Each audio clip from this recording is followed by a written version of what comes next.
Welcome to TB Dahl Audiobooks. Before the story begins, please take a quick second to subscribe and leave a comment below. Your support keeps these stories alive. Now, enjoy the listen. A science fiction story. The Last Broadcast of Wraith 7 by TB Dahl. Raj, Santis, heard the dead man breathe before the missiles came. It was not a transmission at first, not a voice, just breath. A thin rasp in his left ear, buried under engine vibration, radar hiss, and the steady heartbeat of his fighter's warning systems. It came through the comms like somebody had opened a suit channel from the bottom of a grave. Inhale, static. Exhale, static. Raj froze with one gloved hand on the throttle. Outside the canopy, space burned with silent light. Karn tracers stitched red lines across the black. Terra's destroyers fired back in white pulses that made the wreckage field flash like bones under lightning. His fighter, Talon 4, rolled between tumbling plates of shattered armor, each piece spinning slow and bright, each fragment carrying the frozen shine of a battle already lost. Then the breath became a voice. 4, break low. Raj's skin went cold. The voice was cracked, dry, thin with distance, but he knew it. He had heard it laughing through bad coffee on the carrier deck. He had heard it singing off-key over patrol channels. He had heard it scream once, 3 months ago, when Wraith 7 died in a white flash over Vera's moon. 4, the dead voice whispered again. Break low, now. Raj did not think. Thinking was too slow. He slammed the stick forward and rolled hard under a slab of broken hull. His fighter dropped. The universe snapped red above him. 3 Karn missiles cut through the exact space he had occupied less than a second earlier. They passed so close, his canopy polarizers flared. The fighter shook as their drive wash slapped his dorsal plating. Then they hit the wreck behind him.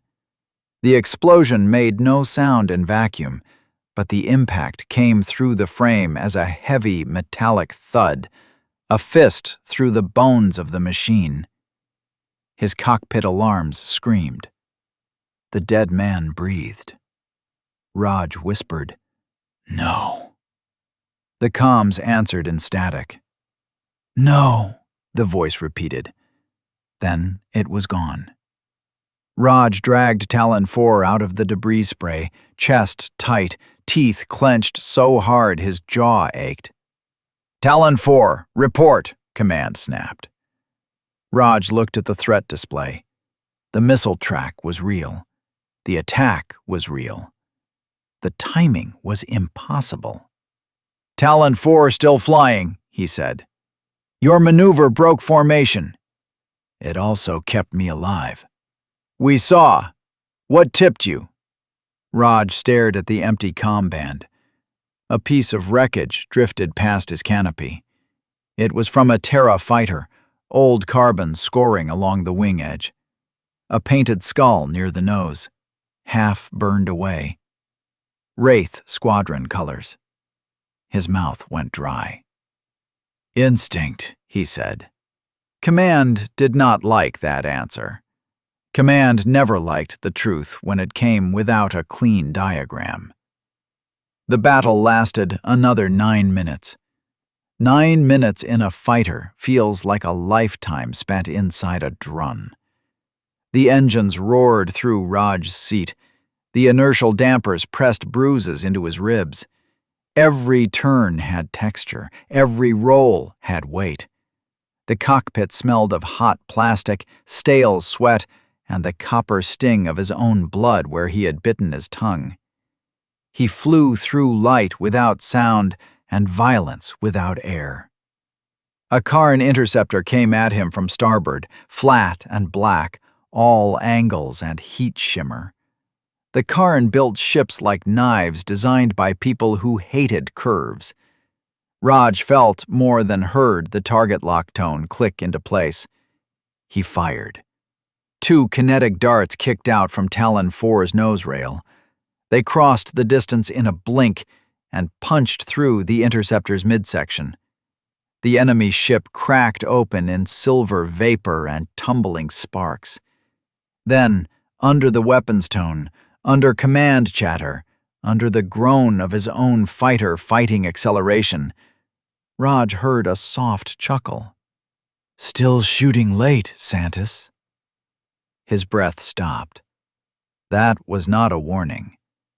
That was a memory. He knew who said it. Lieutenant Ezra Vale. Call sign, Wraith 7. Dead 3 months. No body. No beacon. No black box. Nothing recovered but a fragment of wing skin and a helmet recording full of fire. Raj swallowed. "Who is this?" The channel hissed. "Who is this?" his own voice repeated back to him, distorted and delayed. Then nothing. Not silence. Space was never silent inside a fighter. There were fans, pumps, coolant ticks, avionics hum, structural groans traveling through composite ribs. A fighter was a metal animal, and Raj knew every small sound it made when afraid. But the voice vanished. Only the living remained. "Talon Wing, regroup on Vector Blue," command ordered. "Karn formation withdrawing." Withdrawing. That word came like a gift nobody trusted. The red contacts on Raj's display peeled away from the wreckage field and burned hard toward the outer dark. Too organized for panic. Too clean for defeat. Raj watched them go. In his ear, faint as dust sliding across glass, Ezra Vale breathed one last time. Not over. The fleet called it the Veyra Scar. From a distance it looked almost beautiful. A crescent of wrecked ships drifted between a burnt moon and a gas giant the color of old bruises. Destroyers, freighters, troop carriers, fighters, Karn raiders, mining rigs caught in the crossfire. Some were still mostly intact, dark and hollow, turning slowly with open bays and frozen windows. Others were only fragments, plates, tanks, bones. A city of dead metal spread across 10,000 kilometers. No one cleaned it up. There had been no time. The Karn offensive had broken 3 Terra supply lines in 6 weeks, and every ship that could tow salvage had been converted to medical transport, ammunition carrier, or coffin hauler. The dead stayed where they fell. Their ships stayed with them. Wraith Squadron had died there. Not all at once, that would have been cleaner. They had died in pieces, over 46 minutes, buying time for civilian evacuation from the Veyra colonies. Raj had not been assigned to Wraith back then. He had been flying escort for the evacuation tankers, watching blue engine flares crawl toward jump distance while the squadron burned behind him. He remembered Ezra's last transmission because it had cut through every channel. Not a speech, not a farewell, just 3 words. "Tell them, run." Then white light, then static. Now, 3 months later, the fleet had returned to the edge of the Scar, because Command believed the Karn were using the wreckage as cover for raiding operations. Raj believed that too, until the dead started giving tactical advice.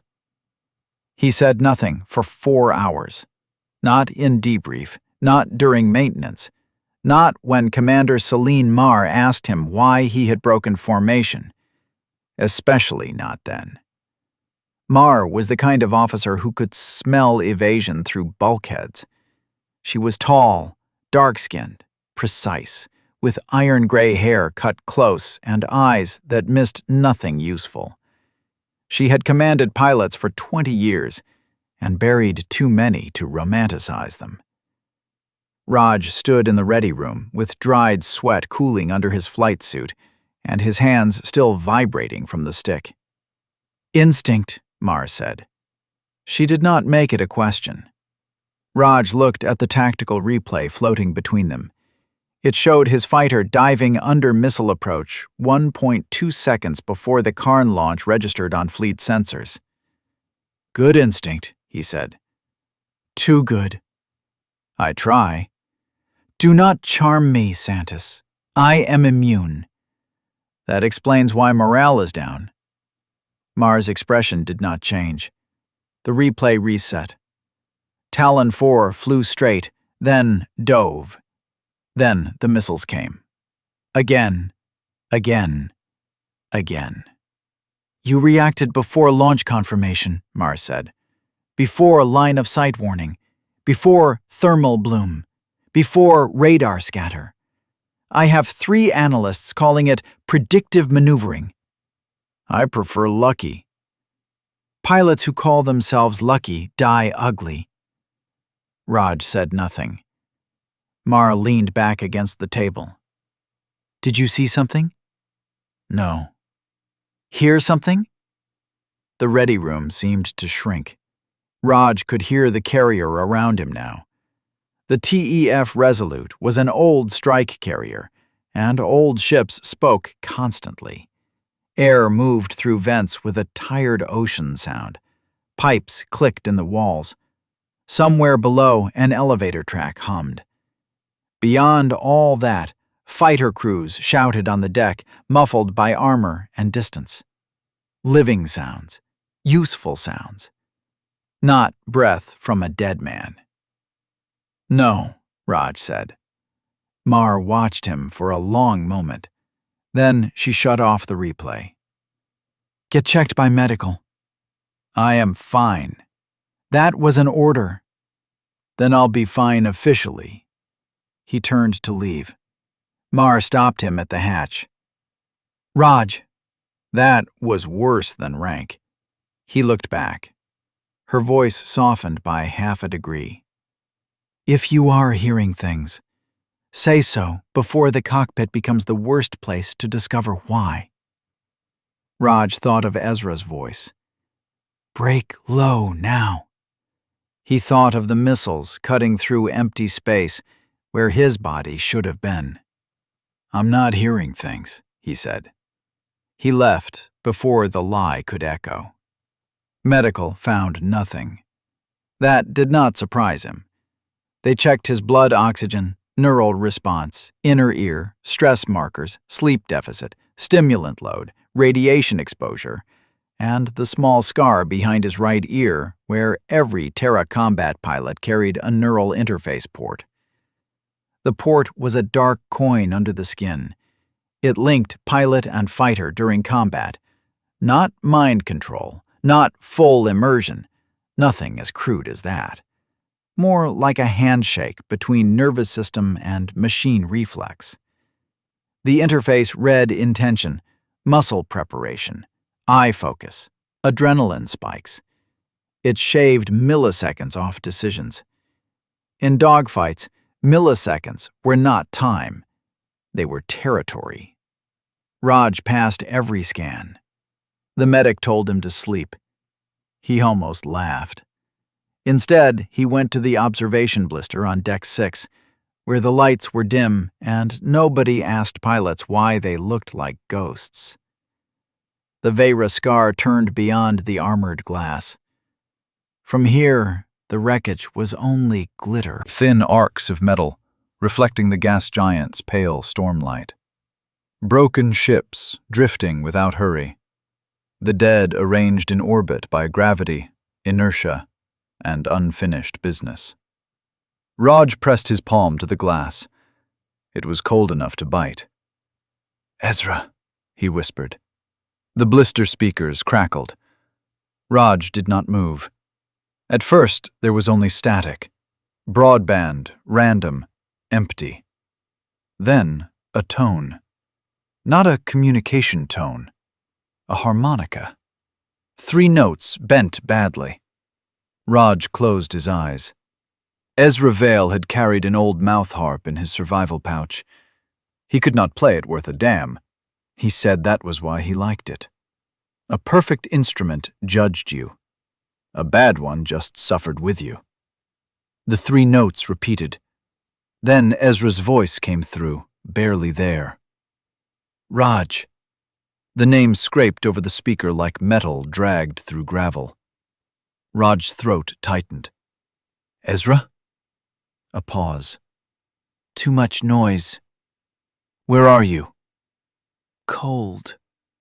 Raj looked out at the wreckage. Your fighter was destroyed. Static. Then laughter. Not happy. Not sane. Most of me, too. Raj's fingers curled against the glass. This isn't possible. The reply came fast, sharp, familiar. You always say that right before doing something stupid. Raj almost smiled. Almost. Then the transmission warped. Another layer of sound pushed under Ezra's voice, a pulsing rhythm, mechanical, wet, like pumps moving thick fluid through metal veins. Ezra whispered, Listen, raid in 90 seconds. Not at the perimeter. Inside. Raj straightened. What? Inside formation. They're wearing our dead. The speaker popped. Silence. Raj was already running. He hit the corridor at full speed, boots slamming deck plates, breath harsh in his chest. Command, this is Santis. Possible incoming attack inside defensive perimeter. Mar answered immediately. Source? Unconfirmed. Clarify. Hidden Karn units in the wreckage. May be masked as debris. We have less than 90 seconds. There was a pause. 1 second. 2. He expected argument. Instead, Mar said, All batteries, active scan pulse. Fighters to ready alert. Raj reached the lift as the carrier alarm began to howl. The sound filled the ship. Deep, repeating, hungry. Crew sprinted past him. Boots hammered metal. Voices snapped orders. Somewhere far below, magnetic clamps released with a chorus of heavy clunks as fighters armed on their rails. The Resolute woke like a beast hearing teeth in the dark. Raj reached the flight deck as the active scan pulse fired. A wave of energy rolled out from the carrier and washed across the nearby wreckage. The tactical wall flickered. Dozens of harmless debris contacts turned red. Karn drones unfolded from the bodies of dead Terra ships. They had been clamped to wreckage panels, cold and quiet, shaped to match torn hull sections. They bloomed open like black insects, weapons coming alive. Inside the perimeter. Right where Ezra said. Launch, Mar ordered. Raj ran for Talon 4. The deck crew had already pulled the safety lines. His crew chief, Mina Sol, slapped his chest plate as he climbed the ladder. What did you do this time? She shouted over the alarm. Made friends. With who? Raj hesitated. With a ghost. Mina stared. Then she shoved his helmet into his hands. Of course you did. He dropped into the cockpit. The seat swallowed his back. Connectors locked into the port behind his ear with a soft, intimate click. The fighter's systems touched his nervous system. Not thoughts.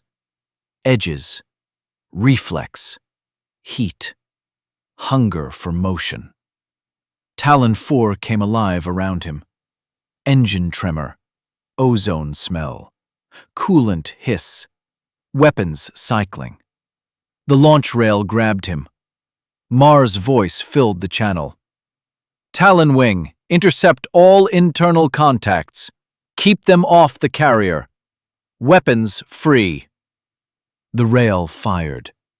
Acceleration crushed him into the seat. The deck vanished. Space opened. The Karn drones were already firing. They came in packs, low signature and fast, using the wreckage field to split targeting solutions. Their drives were dim.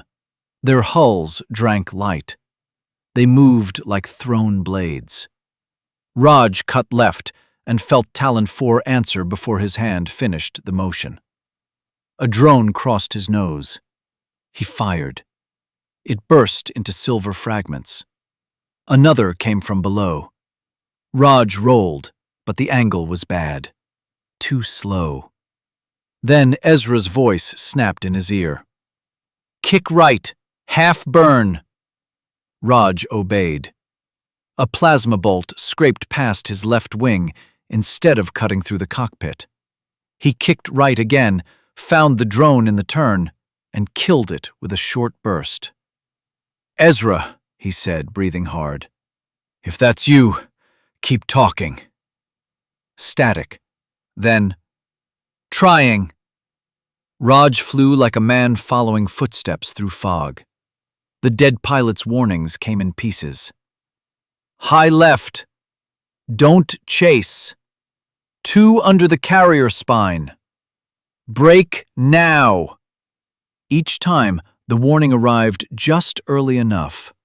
Not minutes, not even many seconds. 1 breath, 1 heartbeat. Enough to turn death aside. Around him, the fleet fought in flashes. The destroyer Caldera vented atmosphere from a long wound, but kept firing. Point defense guns on the Resolute filled space with white lines. Talon 2 clipped a drone and spun away, trailing coolant crystals. Raj heard her pilot curse. Alive. Alive mattered. Ezra's voice broke through again. Big one hiding behind medical transport. Raj looked. The transport, Mercy of Dawn, drifted in the second defensive ring, engines cold, hull scorched from an older battle. Behind it, according to sensors, nothing. Command, scan behind Mercy. Mar answered. Negative contact. Fire anyway. Santis, fire now. A beat. Then the Resolute's dorsal cannon turned and fired past the transport's stern. Space tore open. A Karn strike craft appeared in the blast, camouflage field collapsing under thermal stress. It was 3 times the size of a drone and armed for carrier kill work. Its nose weapon had already begun to glow. The cannon hit it again. The enemy ship folded inward, burst white, and scattered molten fragments across the dark. The command channel went silent for 1 stunned second. Then Mar said, All units, follow Santis targeting calls. Raj should have felt triumphant. He felt sick. Because every warning from Ezra carried something with it now. Not just words. Pain. A pressure behind the sound. A grinding metallic strain, a sense of being stretched across wires and cut glass. The next time Ezra spoke, he screamed first. The scream was short, strangled, and then buried under static. Raj, they're listening back. What does that mean? Means, hurry. The battle ended after 11 minutes. The Karn drones died against concentrated fire once their surprise failed. The strike craft never got a second shot. Terra lost 2 pilots, 3 gun crews, and 1 medical bay section on the Caldera, but the carrier survived. In war, command called that success. Pilots called it names they did not say near officers. Raj landed last. His hands shook after shutdown, not before. Never before. Before landing, hands were tools. After, they were human again and could afford weakness. Mina climbed onto the fuselage and looked down into the cockpit. "You look like boiled hell." "Missed you too." She connected the data umbilical. "Command wants your logs sealed." "Of course they do." "Also, Commander Marr wants you in secure debrief." "Of course she does." Mina leaned closer, lowering her voice. "Raj, your fighter recorded incoming transmissions on a dead squadron frequency." He looked up sharply. She nodded once. "Wraith 7's frequency." The deck noise seemed to fall away. "Did you hear the content?" "No. It's encrypted in old squadron key format. But the signal fingerprint..." She stopped. "What?" "It matches Wraith 7's fighter transponder." Raj stared at her. "That transponder was destroyed." Mina swallowed. "Apparently, it disagrees." Secure debrief took place in a windowless room behind command.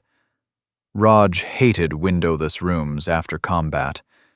They made him too aware of the air. Marr sat across from him. Beside her stood Intelligence Officer Dane Holt, a narrow man with a calm voice and dead eyes. People like Holt always looked clean, even on warships. Raj distrusted that. Anyone clean during a campaign was either useless or dangerous. A recording played from the table speaker. Ezra's voice filled the room. 4. Break low." Raj stared at the table. The voice sounded worse outside the cockpit. Smaller. More damaged. Holt stopped the recording. "Do you identify the speaker?" Raj said nothing. Marr said, "Major." "Yes." "Name." "Lieutenant Ezra Vale, Wraith 7. Holt tapped the table. "Lieutenant Vale was killed in action 94 days ago." "I know." "His fighter was destroyed." "I know." "His neural interface was unrecovered." Raj looked up. "Was it?" Marr's eyes sharpened. Holt did not blink. "No recovery was logged." "That is not the same answer." Holt played another transmission. "Raid in 90 seconds. Not at the perimeter. Inside." He stopped it. "The messages predicted Karn tactics with impossible accuracy," Holt said. "They used a dead pilot's voice and a dead fighter's signal identity. The obvious conclusion is an enemy psychological operation designed to manipulate your decisions." Raj laughed once. Holt waited. Raj said, "The obvious conclusion is what people call the truth before it embarrasses them." "Major Santis, do you believe Lieutenant Vale is alive?" "No." "Do you believe his ghost is transmitting from wreckage?" "No." "Then what do you believe?" Raj leaned forward. "I believe the Karn built something in the scar. I believe Ezra's fighter, or part of it, got caught in that something. I believe the transmissions saved the carrier twice today. And I believe if this were just a psychological weapon, it would have told me to do something that killed us." Holt's voice remained flat. "Unless building trust is step 1. Marr said, "That possibility stands." Raj looked at her. "You heard the calls. You saw the outcome." "I did." And? "And I'm grateful for the warning. I am not ready to place fleet security in the hands of a dead man's radio. Holt brought up a star map. The Vera scar appeared as a pale crescent. Red markers blinked near its densest region. We traced the strongest signal reflection to this sector, a graveyard cluster, mostly Wraith Squadron debris, destroyed Karn craft, and at least one unidentified salvage platform. Salvage? Raj asked. Alien construction, Karn adjacent but not standard military design. It appears to be harvesting wreckage. Raj felt the room cool. For how long? Unknown. Mar crossed her arms. The platform is deep inside debris density, too cluttered for destroyers, too much interference for drones. We need eyes. Raj smiled without humor. You mean me? We mean a small fighter element, Mar said. You are one pilot under consideration. Holt said, or we destroy the entire cluster from range. Raj turned to him. With Ezra still transmitting. With an enemy device still transmitting, Holt corrected. And if it has more warnings? If it has influence, every second we allow it to continue increases risk. Raj looked at Mar. You agree? Mar did not answer quickly. That told him enough. Finally, she said, I agree we need certainty before either trusting it or killing it. Holt's mouth tightened. Commander. Mar cut him off. Major Santis will lead a 2-fighter reconnaissance. No open data link to fleet. Tight beam only. If the signal attempts command intrusion, he cuts contact. If the platform powers weapons, we strike it. Raj nodded. Who's my wing? Mar hesitated. Then she said, Kadir. Raj exhaled through his nose. Lieutenant Nara Kadir was one of the best pilots on the Resolute, which meant she was difficult, suspicious, precise, and allergic to heroics. Raj liked her because she never confused bravery with intelligence. She'll love this. She already doesn't. Good. Consistency matters. Holt leaned closer. Major, understand this clearly. If the dead voice tells you to disobey orders, you will not indulge sentiment. Raj stood. Officer Holt, if sentiment ever enters my cockpit, I'll shoot it myself.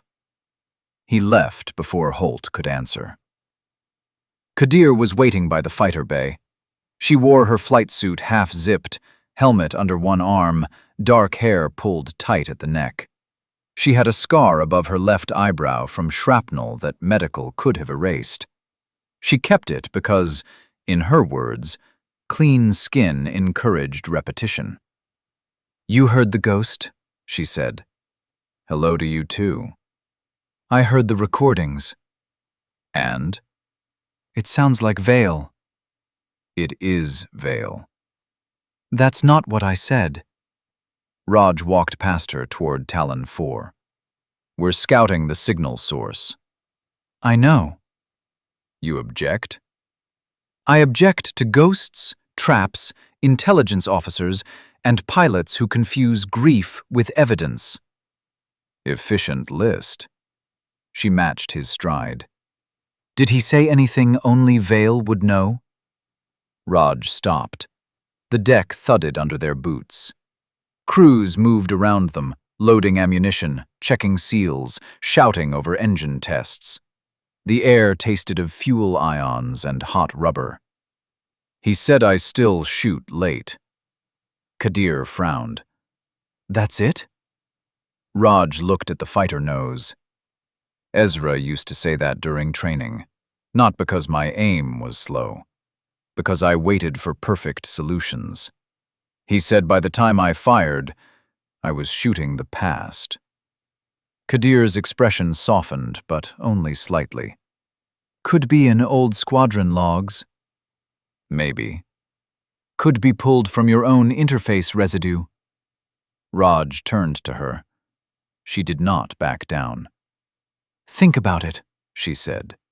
If the Karn have some salvage system reading neural combat hardware, they may have read yours during today's contact. Maybe it knows what memories to wear. That is supposed to comfort me? No, it is supposed to keep you from trusting a familiar voice because it hurts correctly. Raj held her gaze, then nodded. Fair. Kadir blinked, surprised. He continued, You watch me. If I start acting like an idiot, say so. I always do. Then this will be a normal patrol. They suited in silence. Raj climbed into Talon 4. The cockpit closed over him like a hand. As the neural connector kissed the port behind his ear, he felt the fighter's systems wake at the edge of his body. His pulse appeared in the heads-up display. His breath synced with oxygen flow. His fingers settled on the stick and throttle. Not machine, not man. The thin place between. Kadir's fighter, Talon 9, slid onto the launch rail beside him. Her voice came over tight beam. No open comms unless necessary. No following mystery signals without confirmation. No dying dramatically. Any room for dying modestly? No. Copy. The rail armed. Mar's voice entered the channel. Talon 4, Talon 9, you are cleared for reconnaissance. Remember, no full-spectrum uplink. Bring us facts. Raj looked at the wreckage field beyond the deck shield. The Vera Scar waited. Launching, he said. The rail fired him into the dead. The graveyard swallowed sound differently. Of course, in vacuum, sound did not travel from ship to ship. Raj knew that. Every pilot knew that. Space battles were silent outside and deafening inside. The body supplied thunder through vibration, warning tones, blood rush, breath, and fear. But deep in the scar, silence felt thicker. The debris blocked stars in broken pieces. Hull plates drifted like black doors. Frozen coolant glittered in clouds. Dead fighters tumbled slowly, some still wearing squadron colors, some stripped down to ribs and cable. Raj and Kadir flew cold. Low engine output, minimal emissions, no active radar. They moved by passive sensors, reflected light, and old instinct. Raj could hear the soft tick of debris against his hull. Microscopic flecks, paint chips, war dust. Each impact traveled through the fighter as a tiny click, like fingernails on a coffin lid. Kadir flew off his right wing, 15 meters out, close enough that he could see the pale glow of her cockpit instruments on her visor. "Picking up signal?"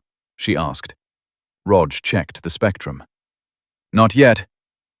"Maybe the ghost is shy." "Maybe he doesn't like you." "That would suggest intelligence." They slid between two halves of a troop carrier.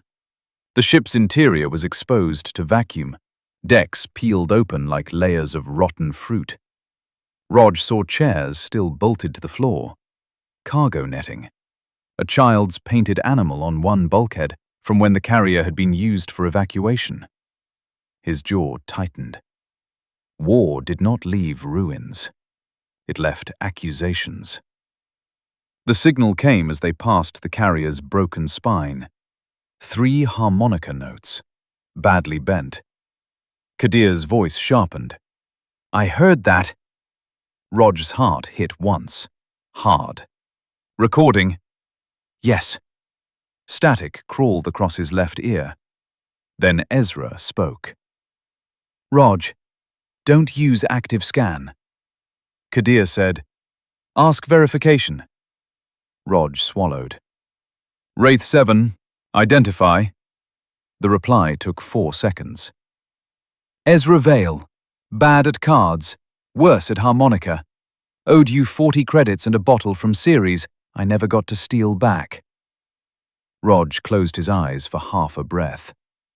Kadir said quietly, "Could still be records."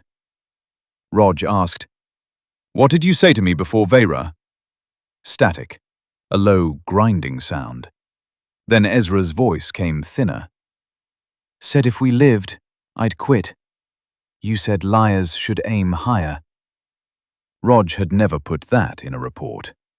No one else had been on that channel. His grip tightened. Kadir saw it in his flight telemetry. "Rog?" "I'm here." Ezra whispered. "Not much time. Salvage nest ahead. They copied me when they cut the fighter open. I didn't understand at first." Kadir said, "Copied what?" "My combat interface, neural map, reflex model, memory fragments. Enough to fly, enough to hurt." Rog's throat felt lined with ash. "Ezra, are you alive?" A long pause. When Ezra answered, his voice was almost gentle. "I keep asking that." No one spoke for several seconds. The fighters drifted through wreck light. Then Ezra said, "The Khan are building a lure. They seeded the scar with dead signals. Our transponders, our voices, distress calls. When the fleet moves in to recover survivors, the nest wakes the minds." Kadir's display pinged softly. "Minds?" "Show us," Rog said. "Look without scanning. Thermal blind. Use starlight against the gas giant." Rog adjusted optics manually. No active pulse, just amplified light and pattern recognition. At first, he saw debris. Then his brain shifted. The debris field was too symmetrical. Small black shapes hung between wrecks in loose arcs, cold and still. Each one the size of a coffin, edges angled to scatter radar, surfaces painted in dead metal dust. Hundreds. No, thousands. Kadir whispered, "Oh." Rog felt his stomach drop. The mines formed a net around the outer graveyard. If the fleet entered to investigate distress calls, their own mass and emissions would wake the net. The first ships would die. The rest would slow or turn. Then hidden strike craft would come in from the flanks. A massacre. Ezra had not been saving Rog. Not only Rog. He had been trying to get someone close enough to see. Rog opened a tight beam burst to the Resolute. Minimal data. Narrow angle. Short packet. "Command, minefield confirmed. Passive only. Do not approach. Awaiting coordinates." He sent what he had. Ma answered after a delay. "Received. Continue mapping if safe. Can you identify control node?" Ezra spoke before Rog could answer. "Me." Kadir's fighter drifted slightly, then corrected. Rog said, "Explain." The harmonica notes came again, broken and slow. "The salvage nest uses copied pilots to model responses, dead voices to bait rescue, neural maps to predict fleet behavior. My copy infected the timing loop. I can delay some triggers, misroute some lures. Not all." "Where is your core?" Kadir asked. Ezra laughed softly. "That's the problem." The debris ahead parted, not physically, but visually. As Rog's optics filtered motion, a structure emerged from the wreckage. It was built from stolen ships. Not one hull, many. A destroyer engine section fused to Khan spars.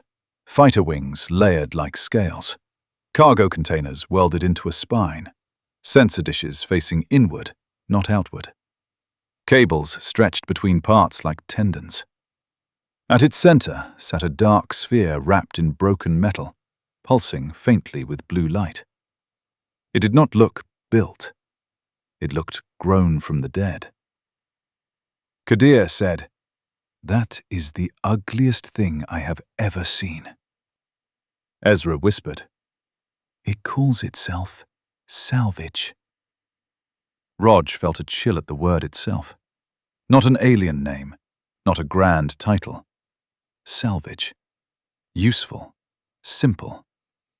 Awful. "What does it want?" Rog asked. "Everything useful." The structure turned, slowly. Not with engines, with attention. Rog felt it before sensors flagged it. The way a room changes when someone looks at you. Then the comms filled with voices. Not Ezra. Hundreds of them. Terror pilots, Khan pilots, civilians, medical staff, children. All speaking at once. "Help us! Beacon active! Life support failing. Mum? This is Wraith 2. Can anyone hear me? Please, Doc. Please. Please. Please." The sound came through narrow channels that should not have carried it. It crawled under encryption. It touched the neural link and made Roger's fingers twitch. Kadir gasped. "It's in my interface." "Cut neural assist," Rog ordered. "I'm trying." Rog reached for his own cutoff. Ezra shouted, "Don't, Rog, don't cut yours!" Kadir barked. "That sounds exactly like what a trap would say." Ezra's voice broke. "He needs to hear me clean. I can't hold the mine net blind." Roger's finger hovered over the cutoff switch. The salvage structure pulsed brighter. The voices grew intimate. Rog heard his father. That was impossible. His father had never served near Vera, had died 2 years before the war. But there he was, in Roger's ear, humming under his breath, while fixing an old atmospheric skimmer in a garage that smelled of oil and dust. Roger's hand shook. Kadir said through clenched teeth, "Rog, it is pulling memory." Ezra whispered, "It learns through the port. It reads prediction. It feeds back what makes you move." Rog shut his eyes. The cockpit breathed with him. His father hummed. Ezra breathed. Kadir cursed softly. The minefield slept around them. If he cut the neural link, he might protect himself. He might also lose Ezra's guidance. If he kept it open, the salvage system might crawl through him and learn the fleet. Kadir had warned him. A familiar voice because it hurt correctly. Rog opened his eyes. "Ezra," he said, "tell me how to kill it." Static. Then, very softly, "You don't." Kadir said, "I like plans that include killing the enemy." "So do I," Rog said. Ezra continued. "If you destroy the nest, the mine net loses timing control. Some mines go dead, some trigger. Maybe half, maybe more. The fleet is too close." Rog checked range. The Resolute and escort ships were far by human scale. Too close by mine scale if chain detonations propagated through the debris. "What do we do?" "Need to upload my copy into the mine control buffer. I can jam the net from inside. Freeze triggers long enough for fleet withdrawal." Kadir was immediate. "Absolutely not." Rog said, "Why?" "Because upload means link. Link means it touches our systems." Ezra said, "Yes." Roger's jaw tightened. "Through my fighter?" "Yes." "And once you're in?" "I hold the door shut." "For how long?" The silence answered first. Then Ezra said, "Long enough." Kadir's voice went low. Dangerous. Define long enough. Until the fleet leaves. And after? Another pause. I don't know. The salvage structure paused. Its dead voices softened into whispers. Rog heard Wraith pilots calling from the dark. Heard old friends. Heard names he had carved into memory because there had been no graves to carve them into stone. Ezra said, Rog, listen to me. It already has copies. Me, others. Most are broken, looped, used. If Fleet Command attacks from range without jamming the net, minds wake. If Fleet Command retreats without proof, intelligence may send another recovery wave later. I can stop this now. Kadir said, or you open a channel and the thing spreads. I can limit the handshake. You think. I was a pilot, not a saint. That does not reassure me. Rog asked, what do you need? Kadir snapped, Rog. He did not look at her. Ezra said, get within 2 kilometers of the central sphere. Manual orientation. No active scan.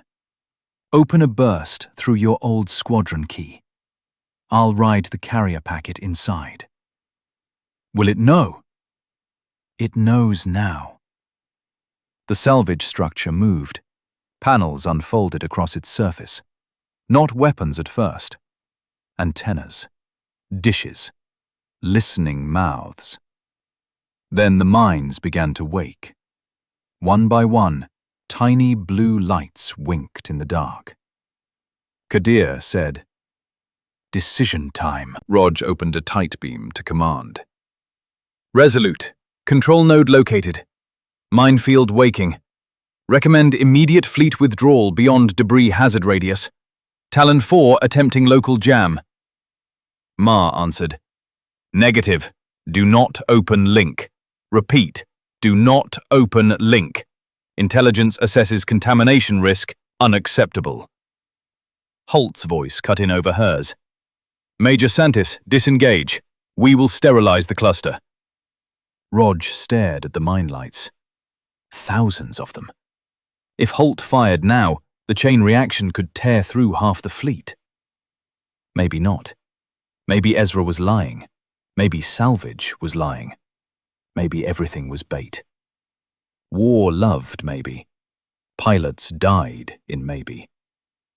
Ma came back, voice hard and fast. Rog, talk to me. He said, Commander, if you sterilize now, you may wake the net. If you link, you may compromise the fleet. Yes. There it was. No clean answer. Just 2 doors, both marked with blood. Ezra whispered, your call. Rog almost laughed. Of all the cruel things a dead man could say. Your call. Kadir's fighter slid closer. Rog, I need you to hear me. If that thing gets through, it might not just kill ships. It might learn how we think, how we fight, how we grieve. It could wear every dead voice from here to terror. I know. And if Ezra is real? Rog looked at the salvage nest, the stolen hulls, the dead voices, the ugly little lights waking around it. If Ezra is real, then we left him there. Kadir said nothing. The cockpit smelled suddenly of old coffee. Memory did that. It had texture. It came with taste. Ezra in the ready room, boots on the table, harmonica in one hand, cup in the other. Ezra saying he would quit after Vera. Ezra telling civilians to run. Ezra dying clean in a flash. Except he had not died clean. He had been copied, cut out of his own death, and turned into a tool. Rog's voice came out quiet. Nara. Kadir exhaled. I hate that voice. Stay outside link range. If my fighter transmits anything except my command phrase, kill me. Rog, command phrase is, liars should aim higher. That is absurd. It's Ezra's. I hate it more now. Good. You'll remember. The salvage structure fired. Not missiles. A beam. Invisible except for what it touched. A ribbon of debris between Rog and the nest flashed red, then white, then vapor. Thermal alarms screamed. Rog shoved Talon 4 into a dive. Kadir broke opposite. Ezra shouted, "Under the carrier spine! Left gap! Full burn!" Rog hit full burn. The fighter slammed forward. The engine noise climbed from roar to shriek. The frame trembled. His lungs flattened under acceleration. Stars smeared at the edge of vision. The neural link flooded with reflex corrections, micro-adjustments, threat whispers from sensors and machine prediction. He became narrow. Not brave. Narrow. Debris whipped past so close the proximity alarms gave up and became one continuous scream. A dead gun turret spun by, its barrel missing. Rog rolled under it. A Khan wingplate tumbled across his path. Ezra said, "Up!" and Rog went up before he saw why. The beam cut below him. The wingplate vanished. Kadir's voice came through, strained. "You have drones peeling off the nest." "I see them." He did not. Then he did. 6 black shapes detached from the salvage structure and came alive. Their drives lit cold blue. Interceptors, rebuilt from mixed parts, moving wrong. Too smooth. Too coordinated. Not pilots. Not remote drones. Copied reflexes. Dead hands in dead machines. Ezra whispered, "Those are mine too." Roger's stomach twisted. What? Other combat slices. Old versions. Broken me. Don't let them touch you. The first drone came head-on. Rog fired. It dodged like Ezra. Not similar. Exactly. The old training roll. The cruel little dip under the firing solution. Rog knew it because Ezra had used it against him 100 times. Rog adjusted and fired where Ezra would be after the dip. The drone flew into the rounds and burst apart. A sound came through the comm. A cut-off breath. Rog flinched. Ezra said, "Don't listen." Another drone came from below. Kadir killed it with a burst from the side. "Your dead friend is annoying to shoot," she said. "Imagine cards with him." Focus. They fought through the drone screen. Each enemy moved with pieces of someone who had once been alive. Rog recognized patterns. Wraith 2's aggressive climb. Wraith 5's hesitation before committing. A Khan corkscrew maneuver he had seen during the battle at Iona Gate. The salvage system had made a choir of reflexes and stripped out everything that made hesitation mercy. The closer Rog got, the louder the dead became. They begged. They warned. They lied. They remembered. A woman sang a lullaby in a language Rog did not know. A Khan voice clicked and groaned like stones in a grinder. A child asked if the stars were broken. Ezra's voice threaded through them, fraying. "Rog, 2.6 kilometers. Need closer." The central sphere grew in his canopy. It was not smooth. Its surface was made of overlapping salvage plates, all colors, all wars. Terra grey, Khan black, civilian white, burnt orange rescue hull, fighter blue. Names half visible, serial numbers cut through. A memorial assembled by a butcher. Thesphere opened a narrow iris.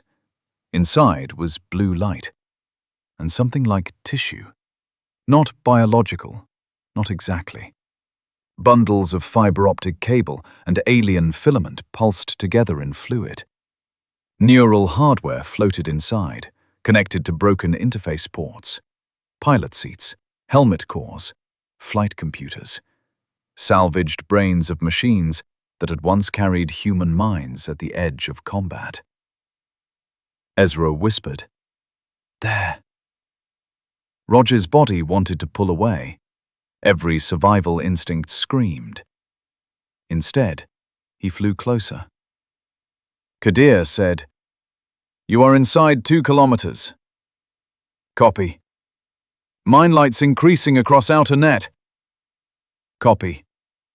Command is shouting." I muted them. "Of course you did." Ezra said, "Rotate nose to sphere.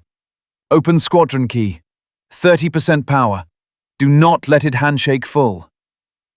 Rog set the sequence. His thumb hovered over transmit.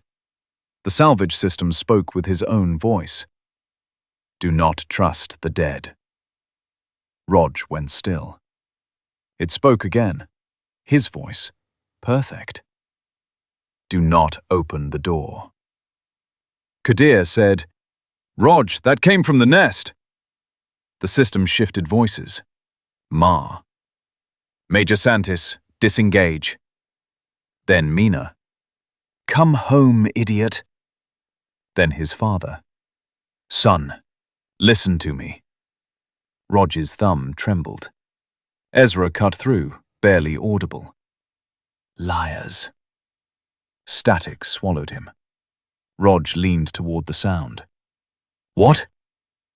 Ezra's voice returned, not as a whisper now, but as memory sharpened into a blade. "Liars should aim higher." Rog pressed transmit.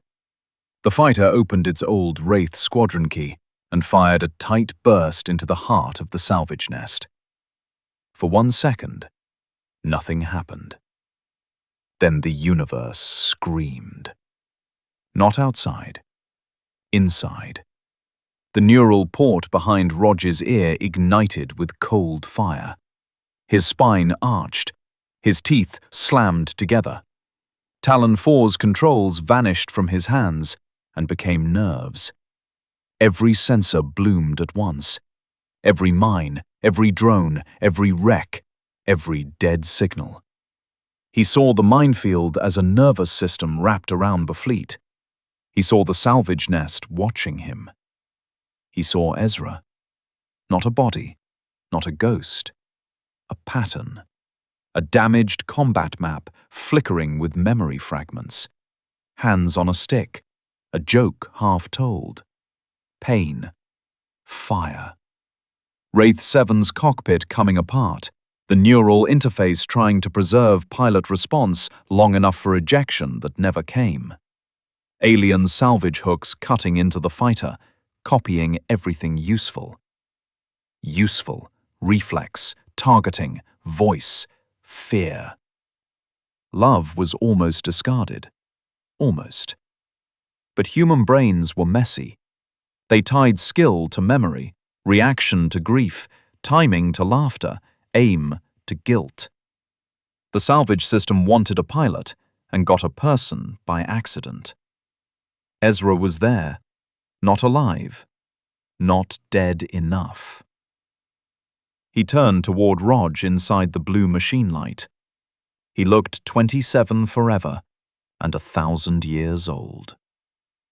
"About time," Ezra said. Rog could not speak. Ezra smiled sadly. Then the salvage system closed around them both.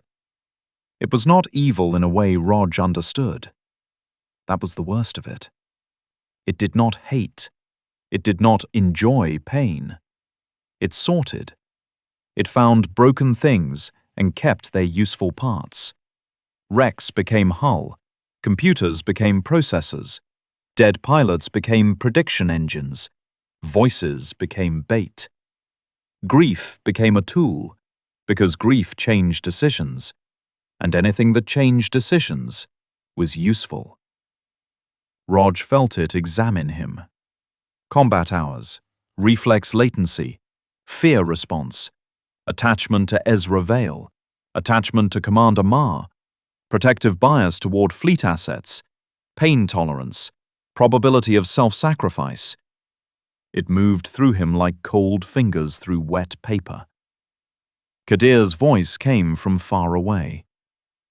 "Rog, your telemetry is spiking. Say command phrase." He tried. The salvage system tried with him.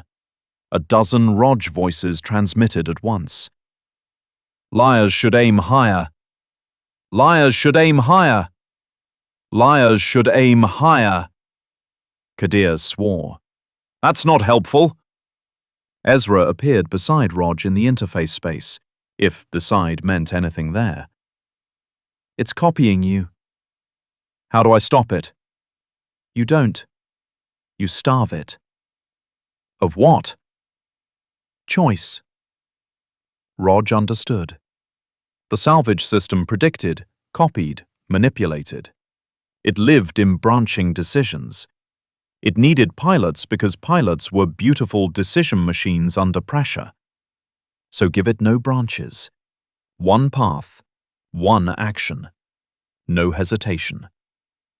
Ezra reached into the mine net. The mines flared in Rog's perception, thousands of little suns waiting to open. "I can freeze them," Ezra said. "But the nest will root around me unless something pins its attention." "Me?" "Yes." "For how long?" Ezra did not answer. Rog almost laughed. "You always did owe me." Ezra's face tightened. "Rog, I am not asking you to die." "No, you are asking me to be useful." "That's not fair." "War rarely is." The salvage system pressed harder. Memories tore loose. Rog at 12, building a kite that never flew. Rog at 19, first launch, vomiting after landing, and pretending he had not. Ezra asleep in a briefing room, mouth open, harmonica hanging from one hand. Ma pinning a medal to a uniform neither of them wanted to wear. Kadir calling him an idiot, with enough affection to make it dangerous. The salvage system tasted all of it. Useful, useful, useful. Rog opened his eyes in the real cockpit. The salvage sphere filled the canopy. Warnings covered everything. Kadir's fighter flashed past, firing at drones closing from behind him. "Rog," she shouted, "I need a real answer, right now!" He forced his mouth to move. "Nara, kill my engines on my mark." A pause. "What?" "Disable, don't destroy.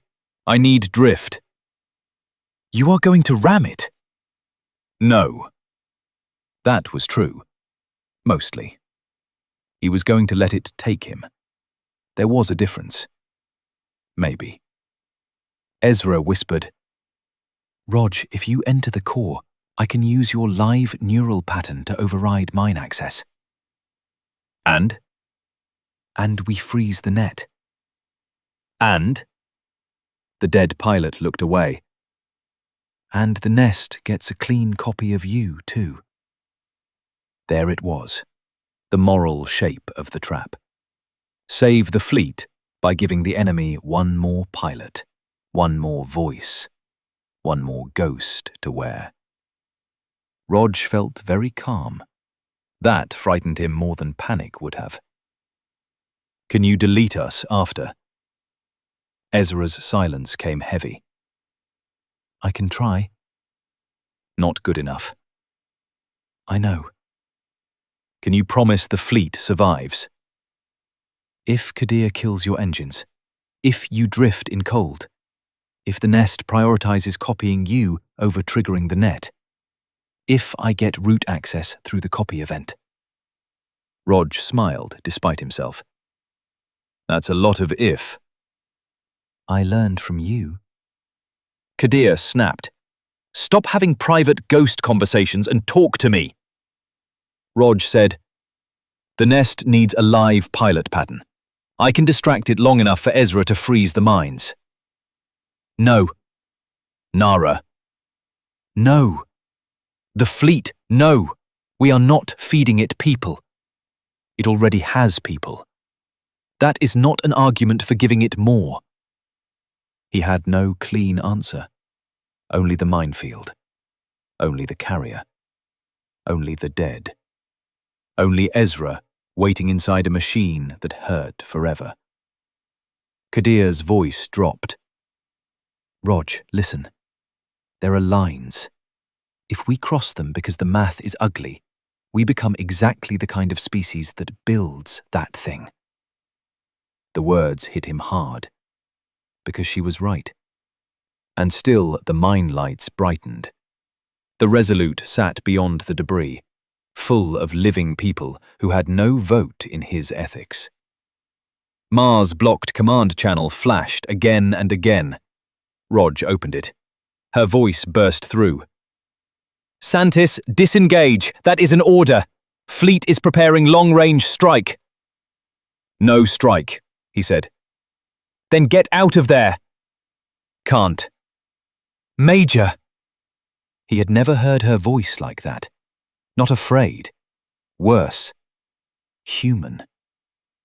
Celine, he said, and knew she understood what that meant. There was a long breath. Then Ma said, very softly, What are you doing? Buying time. How much? As much as I have. Holt cut in. Do not permit interface transfer. Major Santis, you are ordered to terminate link. Rog muted him again. Ma did not come back.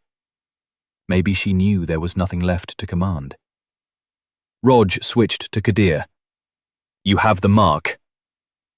Rog, if you don't do this, Holt fires, mines wake, and we lose ships. Maybe the carrier.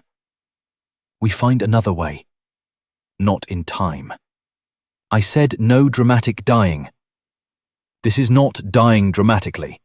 This is bad systems management. Her laugh cracked in the middle. He wished he had not heard it. The salvage nest opened wider. Blue light filled the cockpit. Ezra whispered, It's ready. Rog looked at the scar, the wrecks, the dead ships, the lights of mines like patient eyes. Beyond them, the fleet. Tiny, fragile, home only because humans agreed to call metal walls by that name. He took one breath. It smelled of hot circuits and old fear. Mark, he said.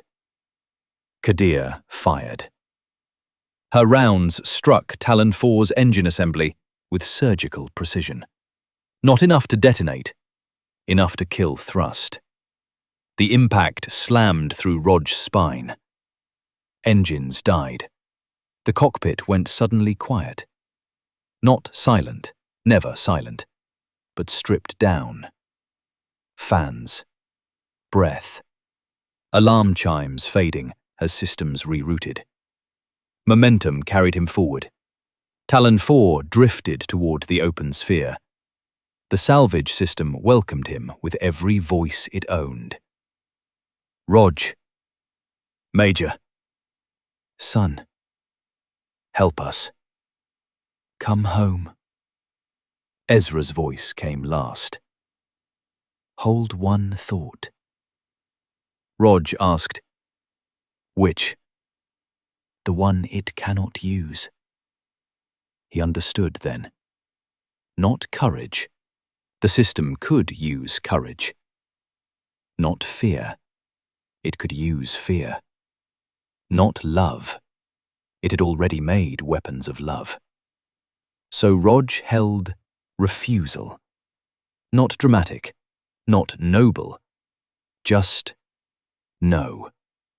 No to the lure. No to the copying. No to becoming useful. The fighter crossed the threshold. Blue light swallowed the canopy. Metal arms clamped Talon 4. The impact cracked the cockpit glass. Pressure alarms screamed. A needle slid from the salvage core and punched through the fighter's neural housing. Pain detonated behind Rod's ear. He bit through the inside of his cheek. Blood filled his mouth, thick and warm. Maybe enough to hurt correctly. He keyed the pod transmitter with the last strength in his hand. "Fleet," he rasped. "Do not accept transmissions from Talon 4. Repeat, do not accept my voice from the scar." Ma answered, thick with static. "We have you, Rog. Kadir is bringing you in." He coughed blood. "Not all of me." The salvage nest transmitted over him. It used his voice now. Clean, strong, command steady. "Resolute, this is Major Santis. I have control of the alien system. Stand by for data package." Rog felt cold spread through him. Kadir cursed. "Fleet, ignore that signal." Holt came on, sharp with triumph and fear. "All channels block Talon 4 identity. Now!" The fake Rog spoke again. "Commander Ma, I can recover Wraith 7. Silence. Too long. Rog closed his eyes. That was the knife. Not tactical data. Not threats. Hope. The salvage system had learned quickly. Ma's voice returned, controlled but strained. "All ships continue withdrawal. No data acceptance. No exceptions." The fake Rog changed voices. Ezra. "Celine, please, I'm still here." Rog did not know Ma and Ezra had known each other well enough for first names. He heard the silence after. He heard the whole fleet balancing on it. Then Ma said, "Burn all receivers facing the scar." Holt shouted, "Commander, that will blind aft telemetry." "I said burn them." One by one, across the withdrawing fleet, antennas overloaded and died. Dishes fused. Receivers went dark. The fleet deafened itself rather than listen. Rog let out a breath that shook so hard it hurt. Kadir's tether pulled his pod clear of the debris. Behind them, the Veyra scar glittered under the gas giant's bruised light. The salvage nest shrank. Its transmissions faded, but did not stop. Rog heard one last whisper before the receiver burned out. His own voice. Not pleading, not threatening. Curious. "Rog, if I save someone next time, will you still call me enemy?" Then the channel died. 3 days later, the Resolute limped beyond jump distance. The fleet survived. That was the official word. Survived. A word too small for what it carried. Medical rebuilt the torn interface behind Rod's ear, but they did not reconnect it. Not yet. Maybe not ever. The doctors said his neural patterns showed trauma consistent with invasive machine contact. Intelligence said he was a contamination risk. Kadir said if intelligence tried to lock him in a black site lab, she would steal a shuttle and make poor career choices. Rog believed her. Ezra Vale was listed as killed in action for a second time. Talon 4 was listed as lost. The Veyra scar was marked forbidden under fleet quarantine. No rescue, no salvage, no listening. Commander Ma came to Rog's medical room on the 3rd day. She looked older than she had before the mission. So did everyone. "You saved the fleet," she said. Rog lay under a thin thermal blanket, listening to the soft pulse of medical equipment and the distant thrum of engines preparing for jump. "Ezra did." Ma nodded. "Yes." Neither of them spoke for a while. Then Rog asked, "Did you know him?"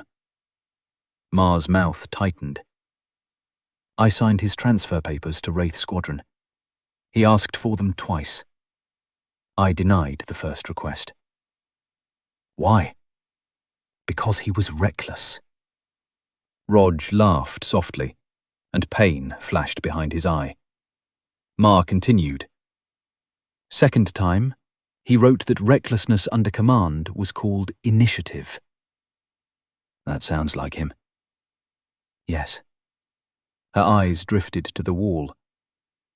When the false signal used his voice, I almost answered. I know. I almost killed ships because a machine learned where grief lives. Rog said nothing. Ma looked back at him. And yet, if Ezra's copy had not acted, those ships would be gone. There it was, the question nobody wanted filed in the report. What counted as a person when the body was gone, the voice was stolen, the mind was partial, and the choice was real? Rog stared at the ceiling. Officer Holt wants to classify all copied combat patterns as hostile artifacts. He would. What do you think? I think Holt sleeps better when words are cages. And you? Rog listened to the ship, the air vents, the heart monitor, his own breath. Still his, for now. I think Ezra died at Vera, he said, and I think something that was not fully Ezra chose to die again for us. Ma's face did not move, but her eyes did. That answer will satisfy no one. No. Good answers rarely do. She turned to leave. At the hatch, she paused. There is one more thing. Rog looked over. Ma held up a small, sealed recorder. This came through before we burned the aft receivers. Intelligence flagged it. I have not submitted it yet. Rog's pulse changed. The monitor noticed and complained. What is it? A transmission. From the Scar? Yes. In my voice? Ma looked at the recorder. No. Rog knew before she said it. His mouth went dry. Ma placed the recorder on the table beside his bed. I will give you 10 minutes before I decide whether this exists. She left, the door sealed. Rog stared at the recorder. For a long time he did not touch it. The medical room hummed around him. Clean air, soft machines, life measured in polite little beeps. Finally, Rog reached out and pressed play. Static filled the room. Then 3 harmonica notes, badly bent. Rog closed his eyes. A 4th note followed. Ugly, useless, unmistakably wrong. Then Ezra Vale's voice came through, faint and broken, but almost smiling. Rog, I found your copy. A pause. Static scratched like nails inside the speaker. Ezra whispered, He thinks he's the real one. Rog stopped breathing. Then the recording ended. The room returned to its clean medical sounds. Beep, inhale. Beep, exhale. Far outside, the Resolute prepared to jump home. And somewhere behind them, in a graveyard of ships, Roger Santis was calling for help, in a voice no one was allowed to trust.